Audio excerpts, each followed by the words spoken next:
Good morning, guys. Welcome to the online classes. By the last class, we have completed the discussion of P block elements.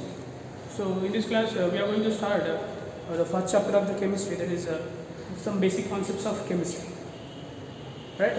This chapter generally having a weightage of one question in all type of examination. Sometimes you may get more than one question also, depending upon the weightage. It is very important for the understanding of other topics of the chemistry also. It covers various basic concepts of chemistry which are essential throughout the subject. So we will start with the title, that is basic concepts of chemistry. We will briefly revise the basics as well as the important aspects that are required to solve the different type of questions of this particular chapter. Even though it is a basic concept, let's have a brief revision about that concepts. When it comes to the chemistry, the first thing that comes in our mind is that whenever you are coming across with term chemistry, basically chemistry is a branch of physical science which deals with the nature of matter, physical and chemical properties of the matter, as well as the physical and chemical changes associated with the matter, and the energy changes that are combining these changes, as well as various laws and principles that governs these chemical changes are generally studied under chemistry. So, broadly saying, chemistry deals with basically matter. So, for that reason, we should know what is meant by matter. We have studied matter as anything which has a mass and occupies space and can be considered as matter. Right? Generally, there are two fundamental quantities by which this entire universe is made. One is matter and another one is energy.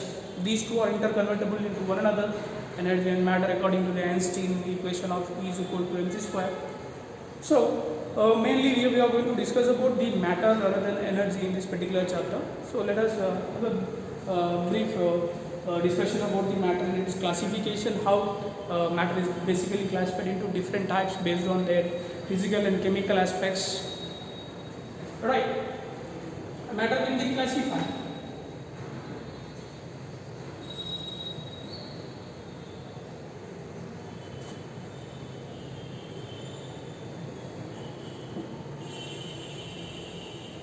in two ways. Matter is anything which has mass and occupies space. It's called as matter. Based on two aspects we can classify it. Based on the physical classification, based on the physical aspect. Another one is chemical aspects. Chemical classification is what it is. Chemical classification. Based on the physical aspects, matter can be classified into three types, which are very familiar. We have one we can say solid, another we can say liquid, another one we can say gas. Right? And there are two more states. Basically, total we can say there are five types of matter based on the physical state. Along with this, these are the three important states which we generally come across at ordinary temperatures, room temperature, and along with this there are two more physical states. One is plasma, another one is called Bose-Einstein condensate state. These two, plasma exists at high temperature, whereas Bose-Einstein condensation exists at a very low temperature, nearby absolute zero Kelvin temperature. Now, as we already know what is meant by solid and what is meant by liquid and what is meant by gas, anything, matter which has a fixed shape as well as a fixed value, matter which is having fixed value as well as fixed shape is called as solid, and the matter which has only the fixed value but not fixed shape is called as liquid. The matter which does not have fixed value as well as fixed shape is called as gaseous state.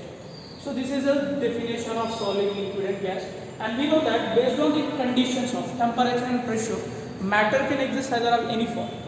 right? Depending upon the condition of temperature and pressure, given matter can exist in solid state or liquid state or gaseous state, or it can also exist in plasma as well as Bose-Einstein condensate state. Now, just basically, what is the interconversion of this solid and liquid? Solid means having fixed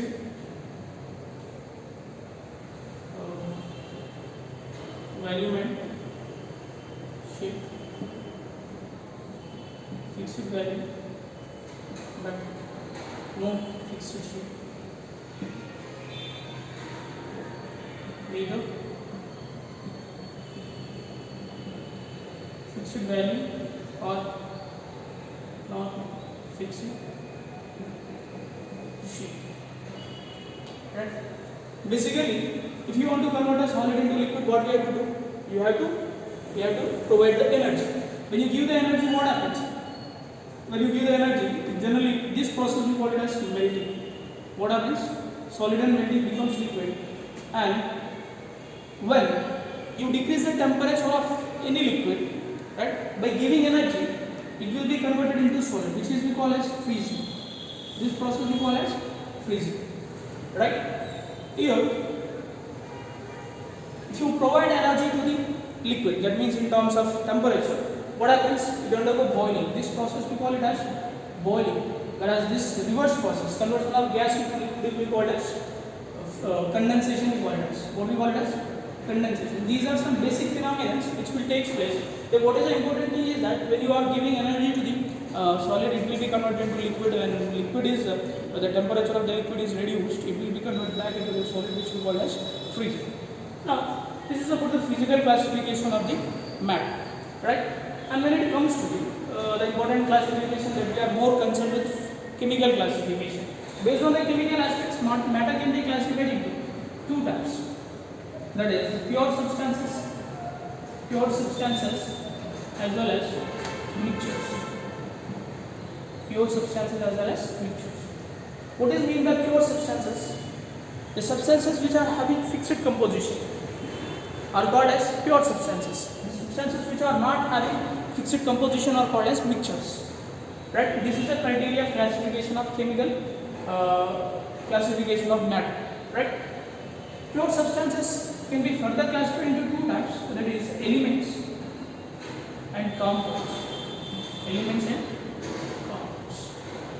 Right? These mixtures are again classified into two types: homogeneous mixtures and heterogeneous mixtures. Heterogeneous mixtures. Right? Now let us try to differentiate between the elements and compounds. Element is a type of pure substance made of one type of particles. One type of particles or atoms, we can say. Compounds are a type of pure compounds which are formed by more than one type of particles or atoms, we can call it. Right? The important thing is both of them are having fixed composition. For example, you can give the element can be given H2, O2, Cl2, N2, etc. called as elements. Suppose if you are talking about H2O, CO2, these are called as compounds, which are made by two different types of atoms. Now, these elements are classified into, based on their nature, they can be classified into three types. As we know about the classification of elements, as we already studied, that is metals, non-metals, and the third one is metallites. Based on their properties, they are classified into three types. Right? And these compounds are classified into two types. They can be classified into two types, that is organic compounds as well as inorganic compounds. What is the difference between organic compounds and inorganic compounds? Organic compounds are the compounds which have generally extracted from the living sources, whereas inorganic compounds are all the compounds apart from the organic compounds will be regarded as inorganic compounds. And we have already studied the properties of metals, non-metals and metallites. We are not going into the details. Right? Now, when it comes to the mixtures are the substances which are formed by two or more than two it is formed by two or more than two types of substances, and they are not having any fixed composition, right? Their composition will vary, right? It can be defined as a substance which is made by two or more than two types of substances which are not having any fixed composition, right? And here these mixtures are again classified into two types based on their nature. Based on the nature, mixtures can be classified into two types, that is homogeneous and heterogeneous. Homogeneous means the mixtures which are having uniform concentration throughout the, or uniform composition throughout the mixture will be called as homogeneous mixture. What is mean by this? The distribution of these particles will be even throughout the mixture. Then that type of mixtures are called as homogeneous mixtures. Whereas the mixtures in which the distribution pattern is not uniform, the mixtures which are not uniform throughout the mixture are called as heterogeneous. And we can give the examples of this homogeneous and heterogeneous. There are several types of examples we daily come across. We can give the alloys. Examples of these mixtures can be given as alloys, or solution of salt water can also be given. And whereas we can also give the atmospheric air also as an homogeneous mixture. Right? If you come, this can be taken as soil, can be taken as example. Various examples we can give. Soil as well as mixture of sand and sulfur, etc. can also be given as example of heterogeneous. This is a broad classification of matter, which is a very fundamental thing. Because of that only I briefly given explanation. I think this is not more than this is not essential. You are already very aware of this, right?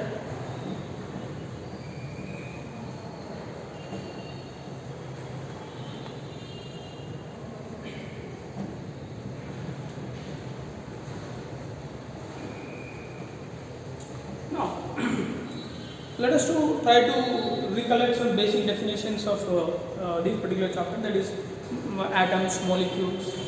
What is mean by atom?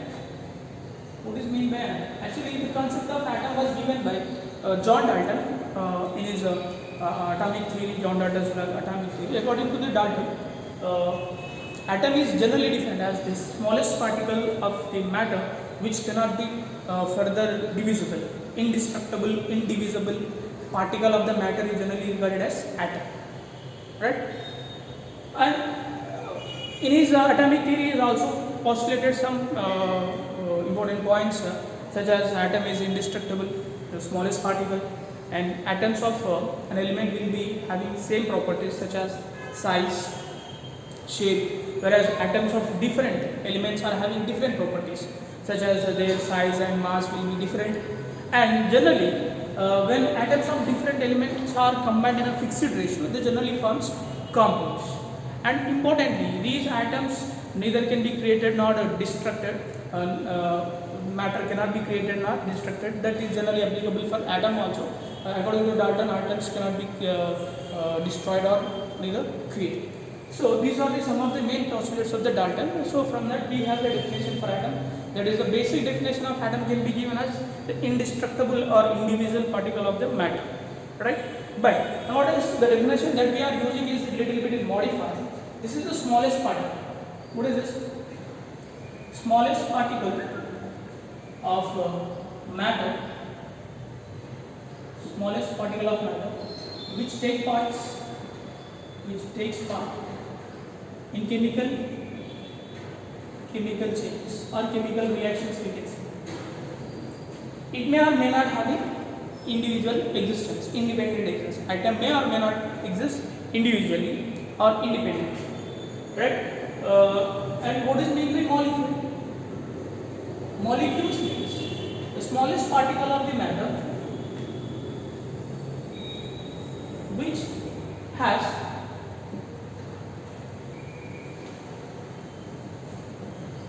individual or independence existence.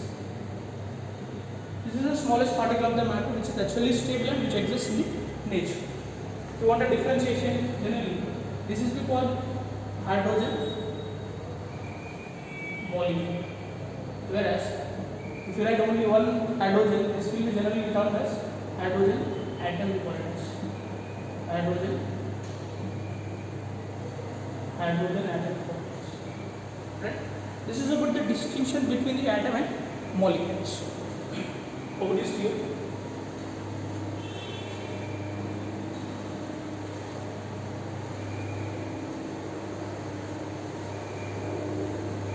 Now, chemistry is actually an experimental subject where we have to conduct so many experiments.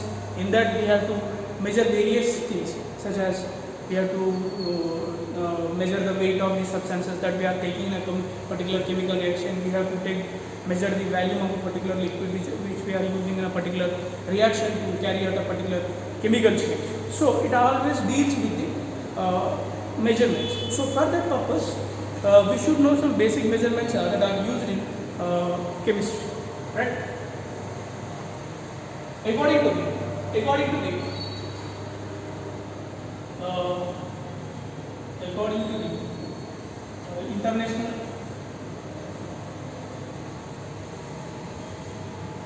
international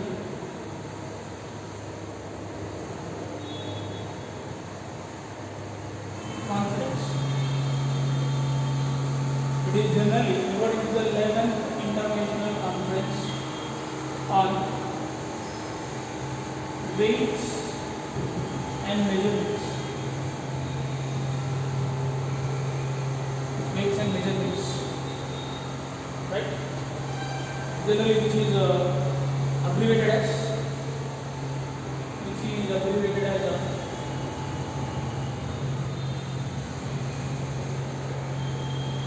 SI units. According to the what is this?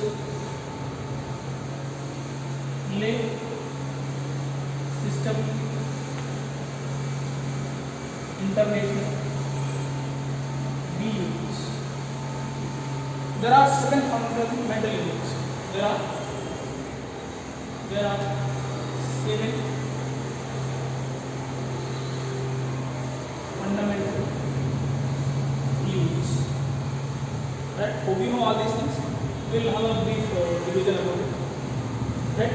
This is according to the which is in 1967. It is an international conference on weights and measurements. So in this committee they agreed to have some fundamental quantities and their fundamental measurements, which are called as fundamental units. There are 7 fundamental units. Generally, we will take the physical quantity.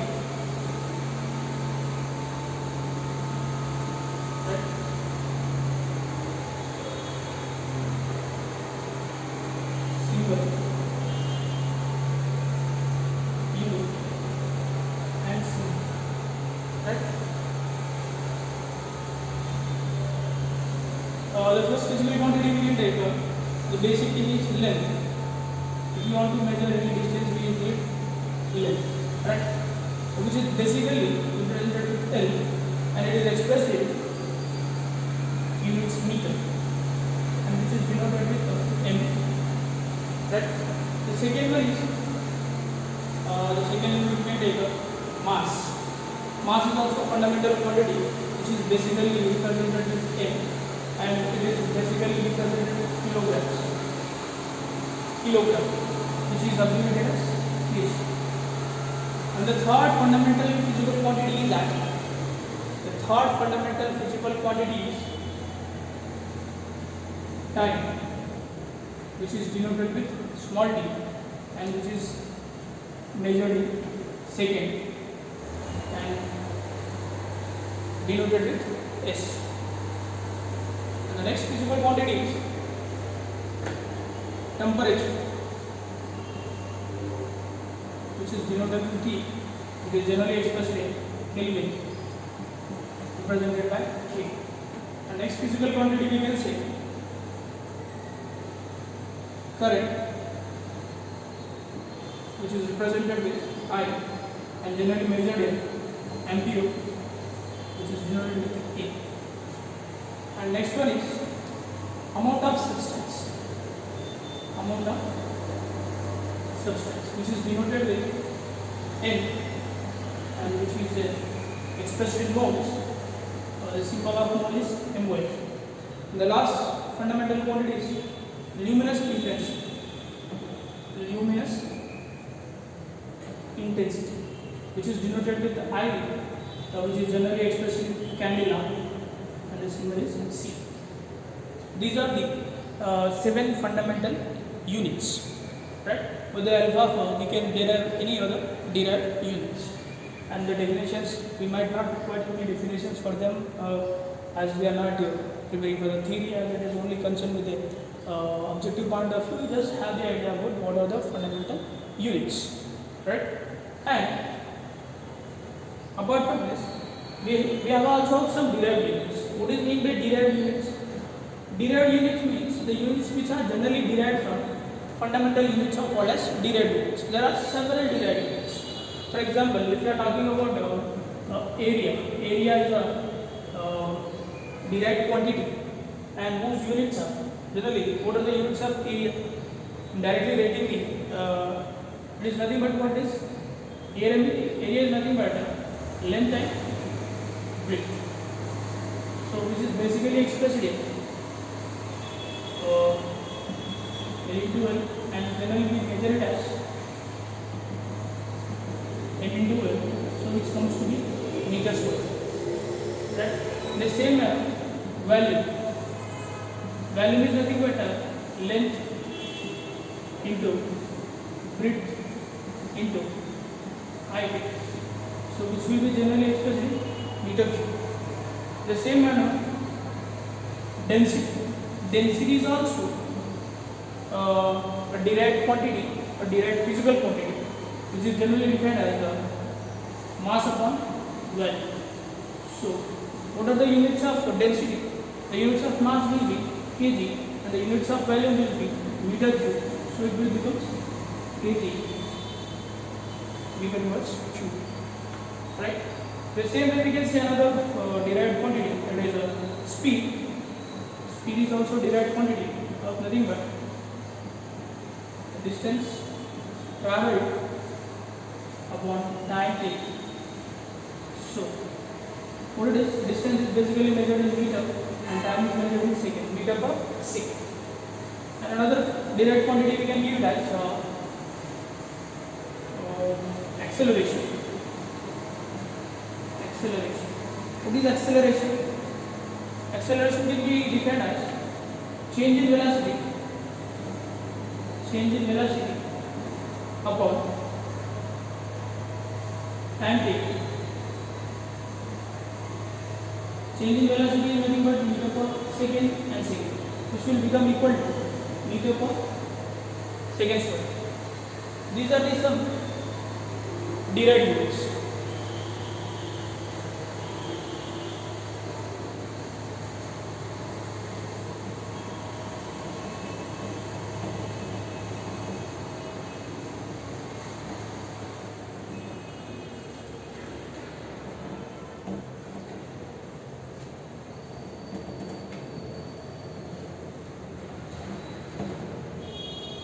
There are a few more derived units which are important. We will take force. Force is nothing but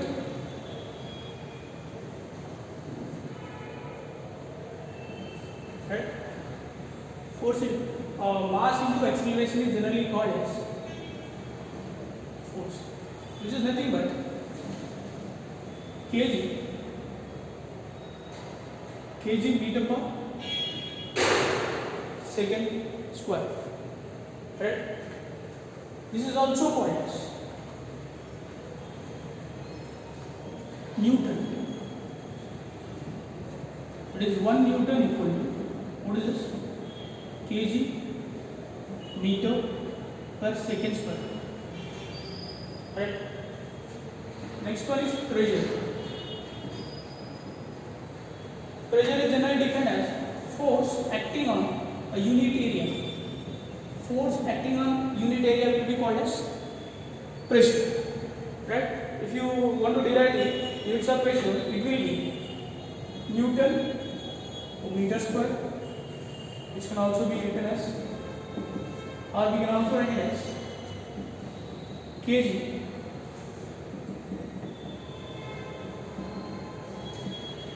meter second inverse 2 upon meter square, which will be equal to kg meter inverse second inverse 2, right? or you can also write as Newton meter inverse 2. Correct. Another one is this is also called as Pascal. This one is also called as Pascal.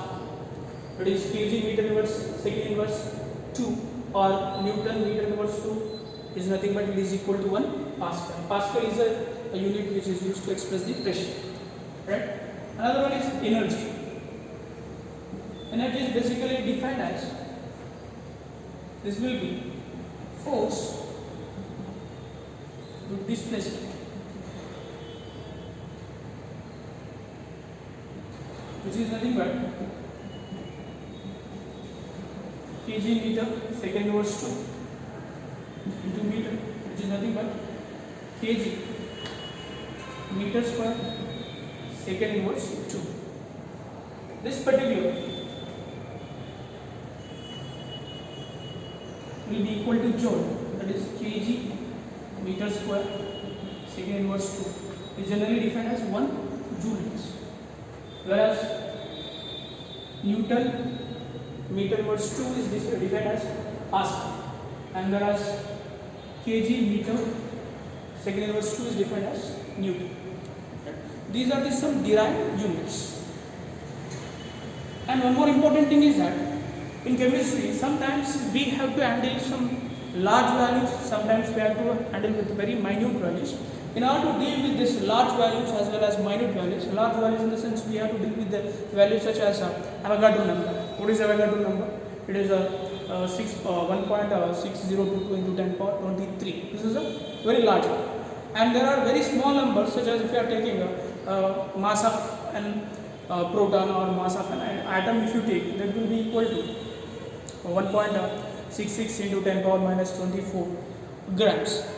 So these are very small numbers and bulk numbers. In order to handle these very small as well as very huge numbers, we generally use exponential numbers, in which where exponential numbers are generally expressed in terms of any 2 10 power x.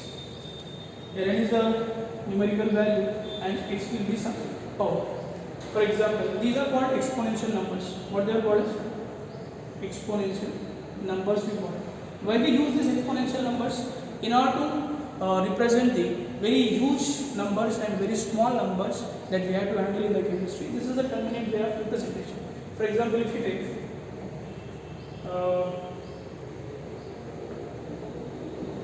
1.66 into 10 power minus 24 grams. This is the mass of one atomic unit in grams. Right? If you are talking about Avogadro number 6.022 into 10 power 14, this is we call as Avogadro number. Right? These are called as exponential numbers.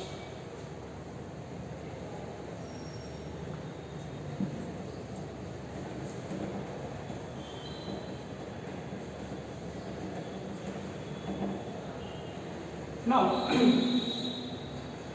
basically, for the convenience of representation of these calculations and as well as representation of various values that we deal in chemistry, we use some multiples.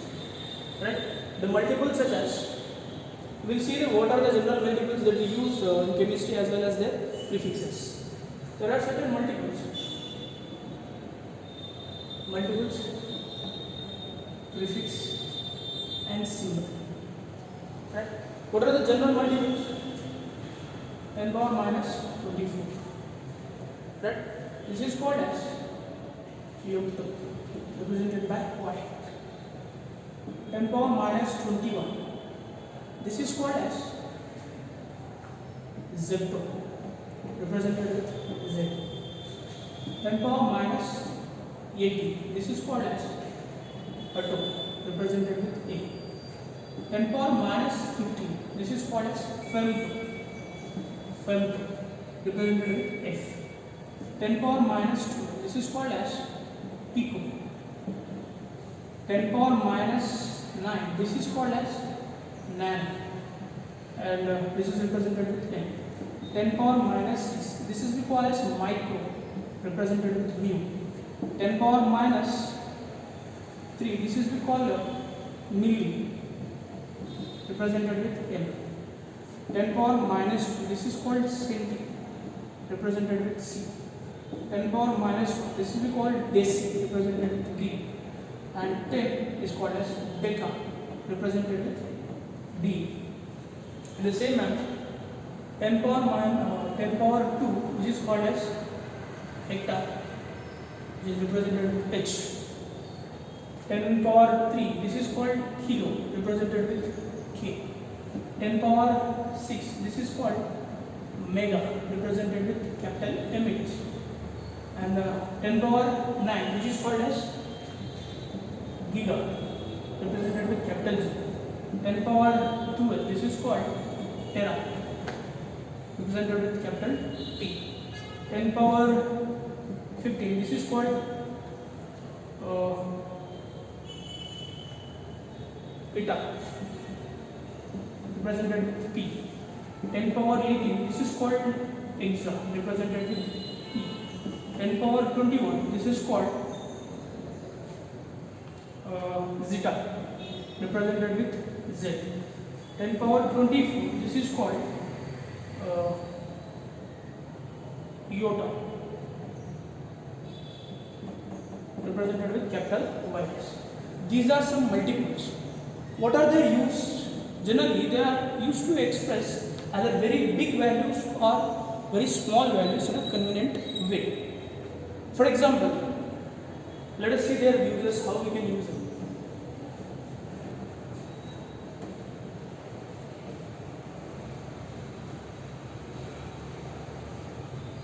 Right?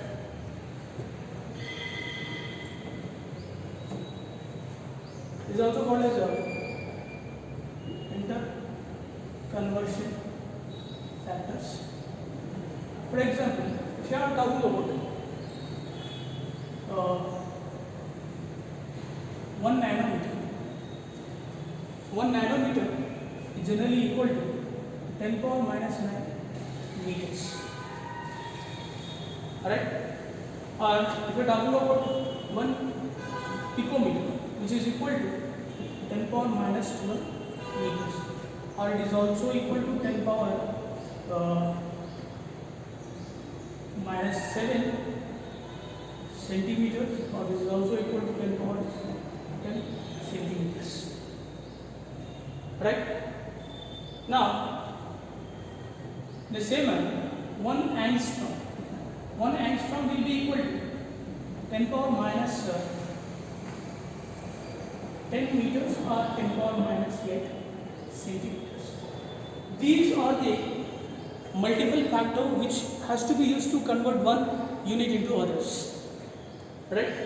There are some other conversion factors such as if you are talking about pressure, if you are talking about the pressure, multiple factors or conversion factor of pressure are basically the most widely used unit of pressure is 180. 180 is generally equal to 76 centimeter of Hg, or we can also take it as 76 mm of Hg, mercury scale, or it can also be given as 760 tau, or it is also given as 101,325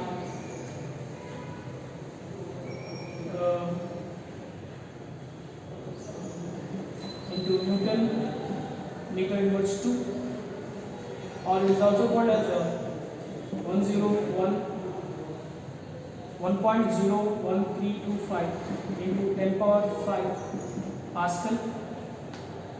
Right? These are the various alternative units of one particular quantity. When you are dealing with one particular unit, you should know what are the various conversion factor to convert one unit into other unit. These are the conversion units of the pressure. One more we can take temperature. Basically, temperature is expressed Kelvin scale. Right? Temperature in Kelvin scale will be equal to degree Celsius plus 273.15. Whereas, if you want to convert degree Celsius into Fahrenheit into degree Celsius, the conversion factor required is 5 by 9 into temperature in Fahrenheit plus 32, right? If you want, or otherwise, if you want to convert centigrade into Fahrenheit, temperature in Fahrenheit, degree Fahrenheit will be equal to 9 by 5 into centigrade, right?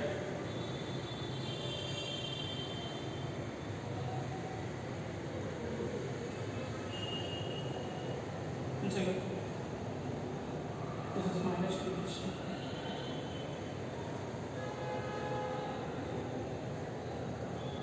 It's 32. These are some conversion factor for the to convert one unit into other unit.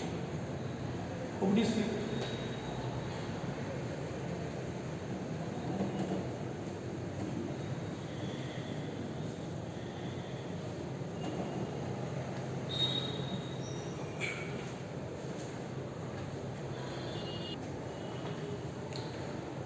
And we will also discuss another important concept is called as significant figures. Generally, whenever you are measuring very small amounts of quantities, always there might be some errors are associated. These errors that are associated with the measurements are generally expressed in terms of the significant figures. Right? Let us see what is meant by significant figures.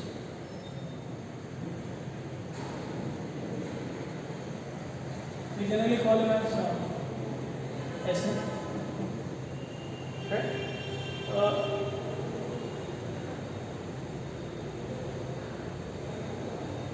Uncertainty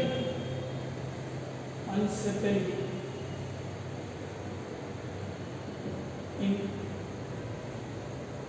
measurements. Uncertainty in measurements are generally expressed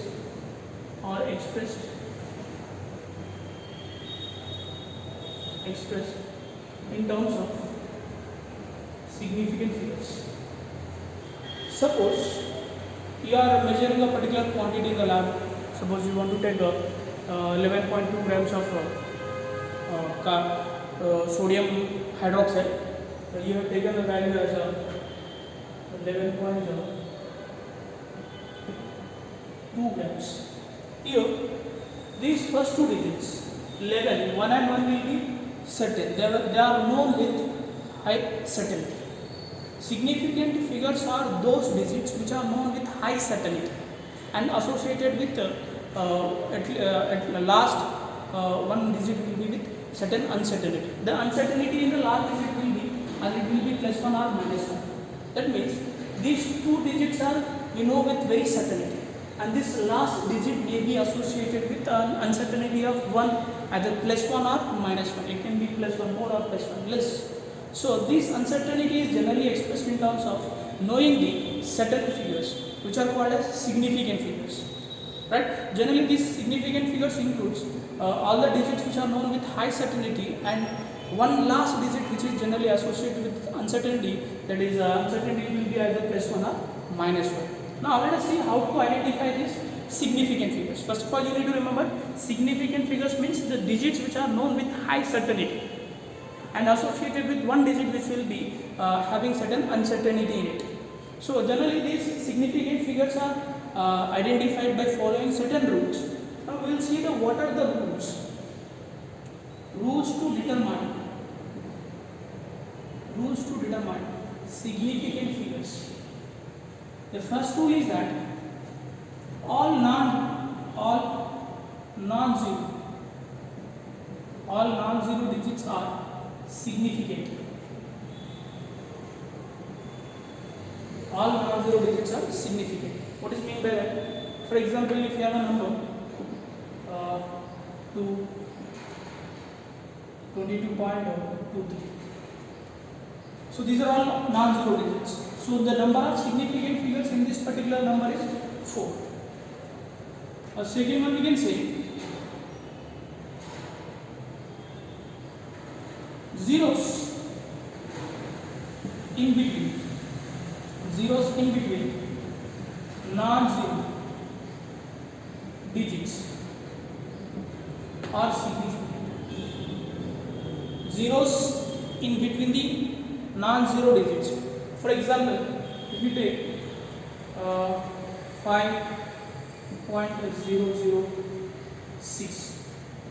Now this is the non-zero digit, this is also a non-zero digit, and these are the two zeros which are placed in between the two non-zero digits, and such zeros will be always significant. So total number of significant figures in this particular number is, here also the significant numbers will be 4. And another rule we can say that leading zeros are insignificant. What is mean by this?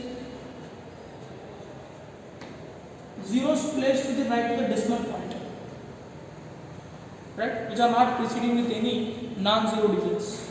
For example, 0.1 or 0.02 or 0.004, etc. These are some numbers. Now, to the right, left side of the decimal point, if you see left side of the decimal point, there is no any non-zero digit, and this is called leading zero. These leading zeros are insignificant, they are not significant. The number of significant figures in this particular number is 1, whereas the number of significant here is also 1, and the number of significant here also 1, because all of them are leading zeros. Right? Suppose if you have a number like this 0.0035, the number of significant figures will be 2 inches. And all these leading zeros are non-significant or insignificant. Another rule we can say that tailing zeros are significant. What does it mean by this? Zeros placed to the right side of the decimal point are generally significant. For example, if you take 1.20,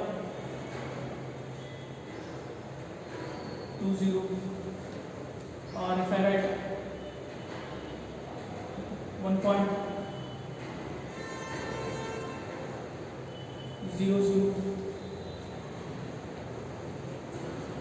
something like this. So here the number of significant figures will be 3, and the number of significant figures will be 4.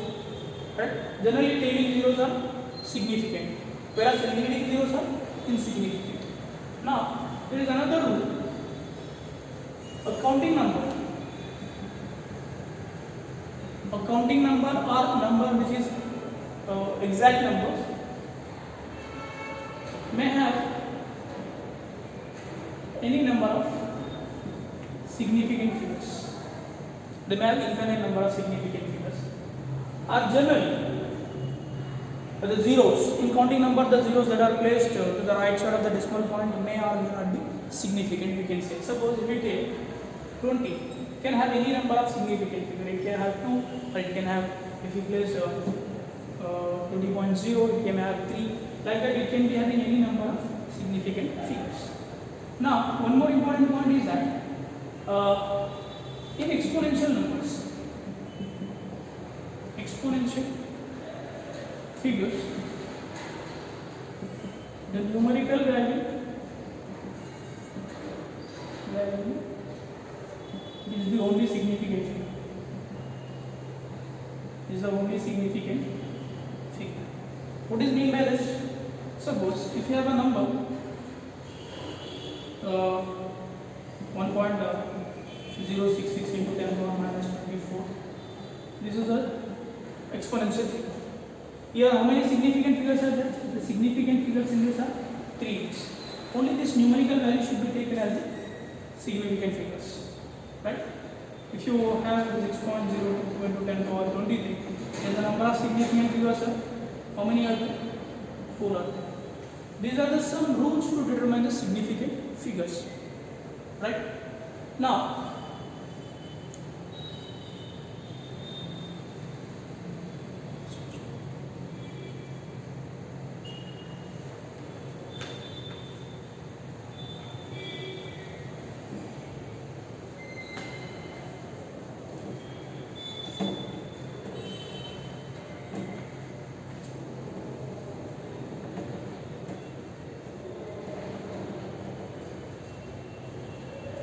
you will see the rules of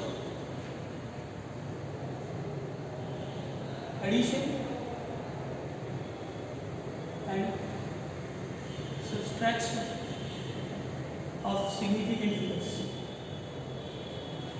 There are certain rules for the addition, subtraction as well as the division and multiplication of significant figures. Right? The first rule for addition and subtraction is that the resultant value should have the same number of digits after decimal point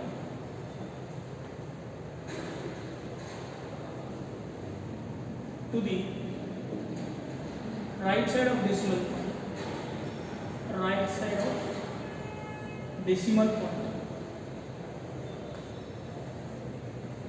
as that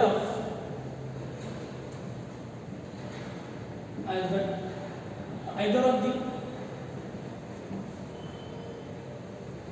value of added or subtracted.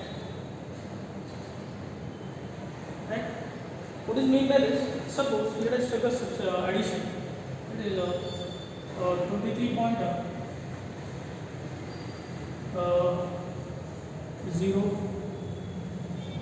23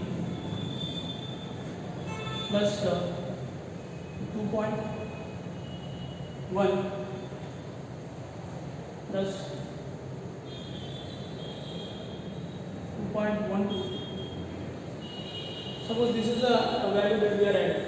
So when you add these two values, what happens?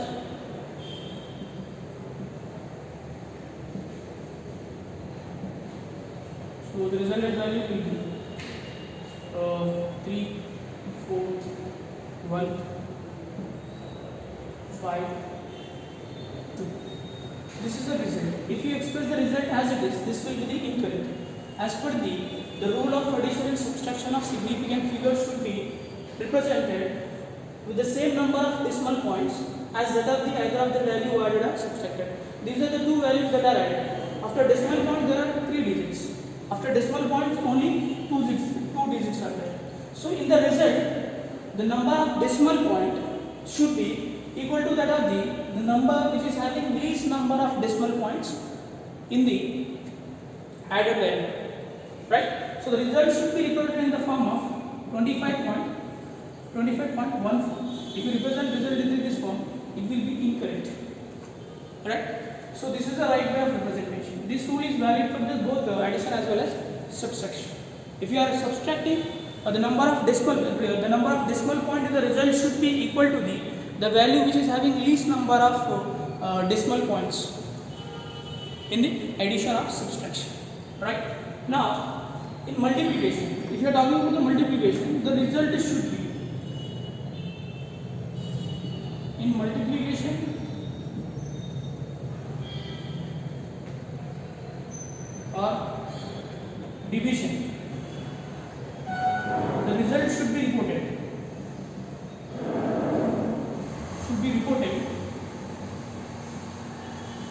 With same number of significant figures. With same number of significant figures as that is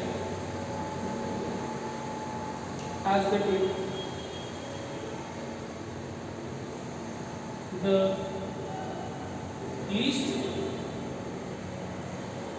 significant figures in either of the value divided or multiplied. Right?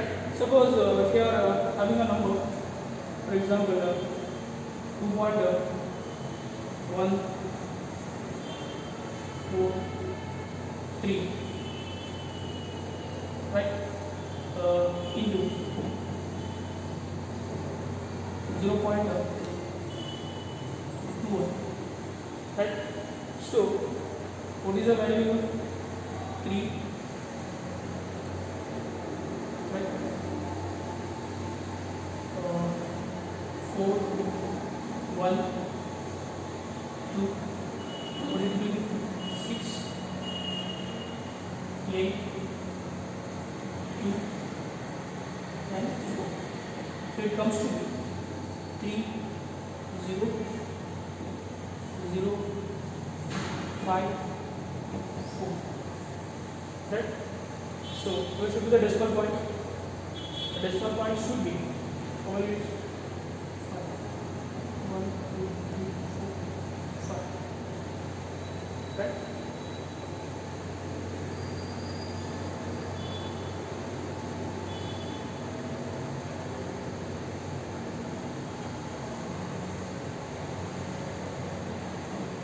Right?